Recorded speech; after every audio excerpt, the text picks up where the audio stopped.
Platformo RTV 365 pri nas doma zelo, zelo veliko uporabljamo. Ponavadi tako, da si na projektor, naštimamo projektor, ki je povezan z internetom in dol potegnemo platformo 365. Moji otroci zelo radi gledajo risanke.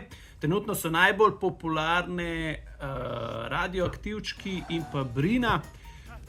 Bila smo pa že vse pregledali. Moj osebni favorit je bil Ernest in Celestinca, to sem tudi jaz z veseljem pogledal. Drugače lih na zadnje 2 ali 3 dni nazaj sva ženo pogledala film Prasica, to ga v bistvu do zdaj še niti enkrat nisem pogledal, ampak sem s pomočjo platforme 365 lahko nadoknadil in se zdaj priključil vsem tistim, ki so si ta film ogledali in bili nad njim navdušeni. Predtem sem na zadnje gledal en dokumentarc o stand-upu, nek francoski dokumentarc, sem pozabil naslov, ampak je bil tudi kar dober. Drugače pa ja, kakšne dokumentarce, tudi kakšno informativno oddajo. Tudi kaj dogaja, si kdaj ogledam tako za nazaj, ko moram, zato da potem v ekipi lahko govorim, kaj vse je bilo odlično. Tako da ja, kar dosti to gledam in bi tudi priporočil vsem drugim. Naj izkoristijo te danosti.